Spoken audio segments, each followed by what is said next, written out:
Welcome back to the channel, and thank you all for watching HCKT TV.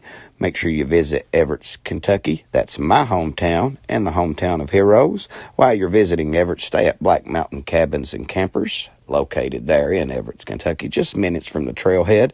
Also, while you're in Everett, eat at the Southern Belle Restaurant, located in downtown Everett. Also, if you support the channel, scan that QR code. Let's get started into this video. Thank you for watching. Where is the transparency at, Mr. Government? I can't see it. The Black Mountain Off-Road Adventure Area has released a 2025 riding schedule, so please come to Harlan County and ride with me. I hope to see you there. What is going on, everybody, and welcome back to the channel. It's Friday, the 7th of March. Chilly morning out. Anyway, guys, I want to thank y'all for watching the channel. Welcome back. This is a city council meeting, and you won't believe what the man's got to say. I'm going to let him speak for himself. You won't believe what he went through.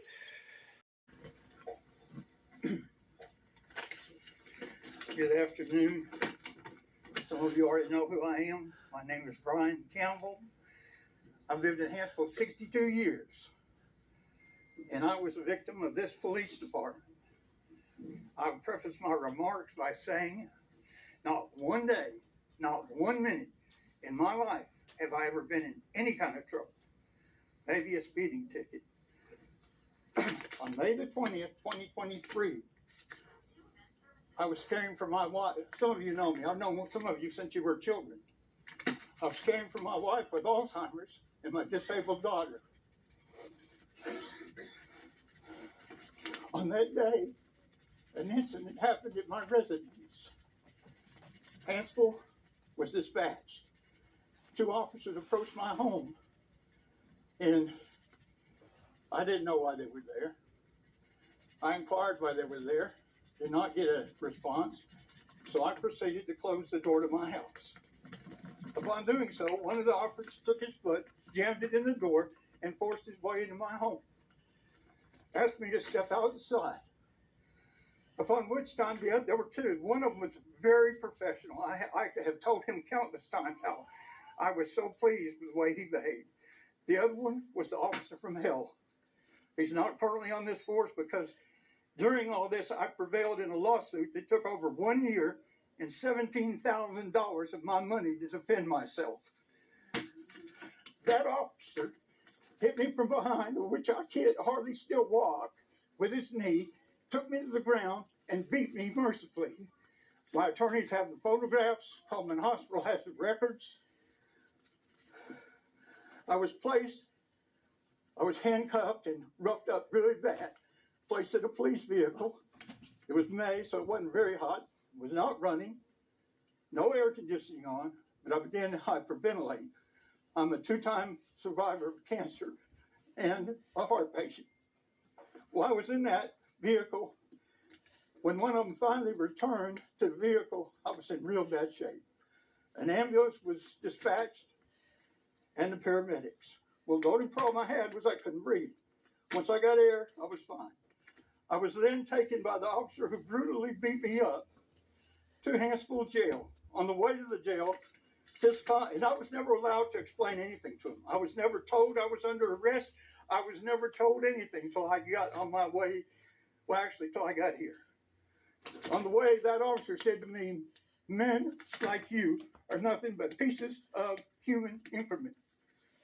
And that's not the word to use. I was married to my wife 52 years. I never touched her, ever. The incident involved, and I was trying to tell them, with her Alzheimer's, she didn't know what she was doing and tried to exit the vehicle while moving. I pulled her back by her hair, and I was so admitted to that, and that constituted, in your officer's opinion, domestic violence. Anyway, and that was all perpetrated by a 911 call where the person hung up. When I got to the jail, my abuse continued. Maybe it's procedure, I don't know. I was handcuffed to a bench right out there. for 3 hours. I say this somewhat shamefully, but I'm a cancer survivor and I'm incontinent.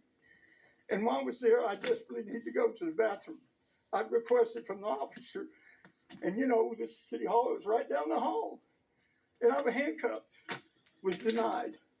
I urinated on myself. Then I was placed in filthy rags, and I'll tell you, I've traveled all around this world, and that's no lie.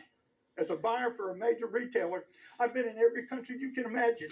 The facilities in this jail, and I hope they've changed, were filthy. The feces on the wall, feces on the water fountain, feces all over the floor. Looked like it hadn't been cleaned in 5 years. Have any of you ever went in that jail and looked at it? I don't care if you're a criminal, you deserve better treatment than that. I was denied food and water because on the way to jail, I said, why don't you just shoot me and take me out of my misery? I was put on suicide watch. No food, no water, no nothing. A kind lady jailer come up and had seen my record. She said, Mr. Campbell, I'll get you some water and they don't have to know. She said, I looked at your record. You've never been in any kind of trouble. I said, yes, ma'am, when I was younger, I got speeding tickets, but that's the extent of it. Long story short, I finally talked to one of the 3 chiefs that's no longer here. This gentleman, chief, was a reasonable man, and I finally got to explain my story to him. And he was very empathetic, and I know it was only my word against your 2 officers. And he said to me, I will make a phone call and see what I can do, because I found out that my stay would be 2 days in jail, 48 hours. And I was charged with 2 felonies, domestic violence and resisting. I was told my bond was $2,000. So they proceeded to put me in that filthy jail. I spent the night in that jail. Next day, the chief did as he said. My magistrate came down. It was a Sunday. I had the money cash on me, $2,000. She said, pay your bond, and you can go home. I went to pay my bond, and this may be the procedure. If it is, I've never been in trouble. I don't know. But I was told, we cannot take cash on the weekend. So that told me you can't even trust your own police department with cash. But if you use a credit card, we'll let you go home. Reached in, got my credit card. Oh, but by the way, do you council members know this? It's $200 more if you use your credit card. Oh, wow. So I paid. I'm ready to go home. By the way, by this time I was not allowed a phone call. I was never told anything about my charges. I called my son. Some of you know him. He's an upstanding citizen, was once a manager of LP down here. He's now a private contractor. He said, Daddy, they're not going to let you go home. I said, what do you mean? They're not going to let me go home. He said, well, they told me that you're going to be transferred to Coleman Regional. I said, why? They have you under a suicide watch. You have to be evaluated. So Sunday evening, and believe me, I'm no harm to anybody, and was certainly no threat to those 2 policemen. Either one of them could have taken me easily. I'm at Coleman Regional. I'm kept overnight. When the doctors saw my beat up body, they asked me, what could have possibly happened? And I told them, the only good thing that came out of that is the nicer of the 2 officers was the one who transported me. On the way to the hospital, I said, young man, tell me how you could possibly think that he could think that I was resisting. His exact words, and I'll never forget them. Because my wife and my wife was dying then. He said his perception was that you were resisting. I said, you were there. Long story short, it came time for discovery. I didn't know anything about discovery. Paid 2 attorneys. They said, here's what's going to happen. They got to present their evidence, and you can present your evidence. Well, Kathy, so a lot of you know my wife, Kathy, a better woman never was. She was on her deathbed. And I called up my attorney, Johnny Berry, and I said, I'm supposed to be there. He said, Brian, don't worry about it. He said, me and Brandon will be there. You don't have to be there. So I stayed with my wife with hospice. I wasn't there. In the meantime, my wife died. A month and a day later, my daughter died. On the night I was sending pictures to the funeral home, 2 more Hansel officers came to my residence to arrest me again. They came to arrest me for bond forfeiture because I didn't show up on that court hearing. My attorneys were both there. They represented me. I paid them well. I'm making these arrangements and getting ready to be taken to jail. My daughter was being buried the very next day. Fortunately, I know Kenneth now. And I wasn't in any shape to call him, but my son Kevin called and he said, look, my daddy, we just lost my sister. You know, he's a good man. Anybody knows him. He said, can they just leave him alone? Never told me what the warrant was for, by the way. Kenneth told him, or I don't know if it was Kenneth or who it was, someone later told me, the chief told him to just go on and let me turn myself in. Okay, I called my attorneys and told them what happened. I still don't know what the warrant's for. I didn't know it was bond forfeiture. I go on to the cemetery and I buried my daughter. On that day that I buried my daughter, I went to Hansville down here to this courtroom, and that judge, who was a joke, just sat right there, read me the riot act and told me, had me handcuffed immediately and told me he's going to put me under the jail. You were remodeling, so I said handcuffed out here in the hall for another 3 or 4 hours. During that time, I was told I was being arrested for bond forfeiture. I said, what bond? They said, well, you didn't appear for the discovery. No argument from my part would be heard, because I'm just an average citizen, like all these people here, an innocent average citizen. I was transported to county. I sat in county the night of my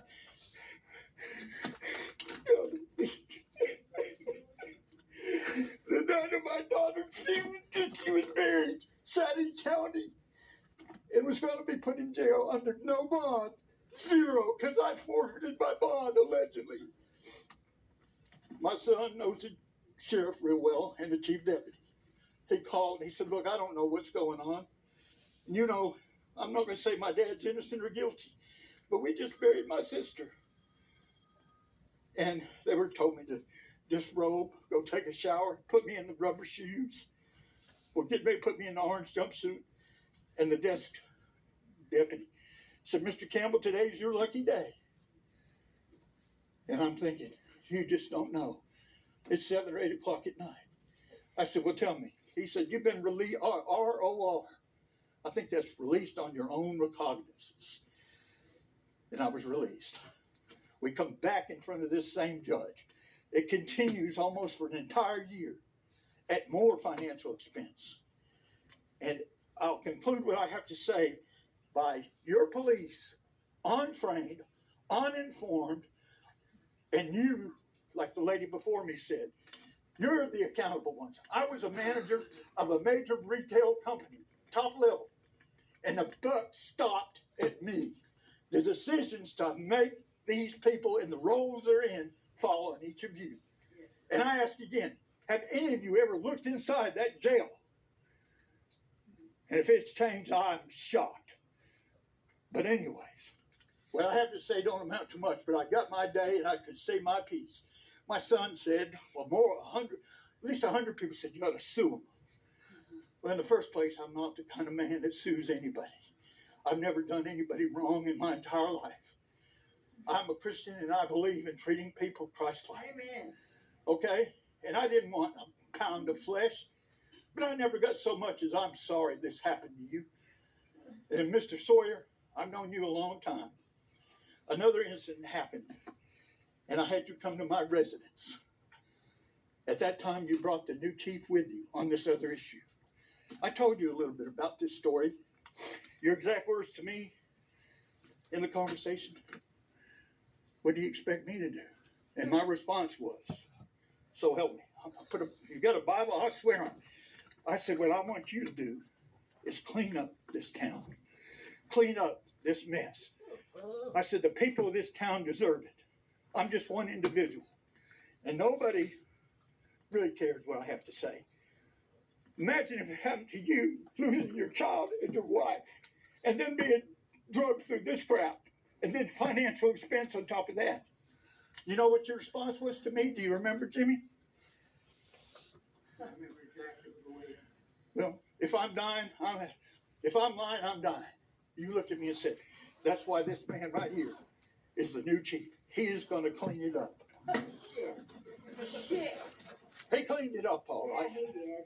And I would have never said another word about this. In fact, my son said, Daddy, don't sue him. You've been through too much. It's going to cost you money. It's going to cost you more. I could barely walk as it is from the injury to my back from that officer. And I agreed with him after praying a lot on it. But when I saw this nonsense, I said, maybe my story's not good. And maybe they'll put me off as a fool like some other people that have stories. But I swear to God, every word I told you is the truth. One thing I left out, at that time you had 8 police officers. Because the chief told me himself, you had 8. That day while I was sitting in that squad car in my driveway, and there's a man in this room that can testify to the fact who's my neighbor. 5 squad cars showed up, 7 of your 8 officers, and you would have thought I was a murderer or a drug dealer. Fact. Then one of them told my neighbor in this room, who I don't know if he's going to speak or not, but that night before I buried my daughter, or the funeral, when they came with that warrant, they left. My good neighbor came over to check on me, see if I was okay. When he was walking through my yard, and if I'm misquoting you, sir, you know who you are? He said, one of them officers stopped me, or I asked him what's going on. He said, answer please. We're not through with Mr. Campbell yet.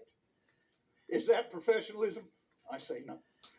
So I conclude my remarks. I love this town. I wouldn't have brought my family here and lived all this time if I didn't. And some of you lived here longer than I have. It just got to have an input to it. If it don't, it's just a continuation of the same thing. And it's happened too many times in my lifetime. And it got worse in the last 3 years. Anyways, I conclude my remarks. I appreciate your time. I hope this sinks in. Yes, I'm mad and angry and upset. Put yourself in my position. How would you feel?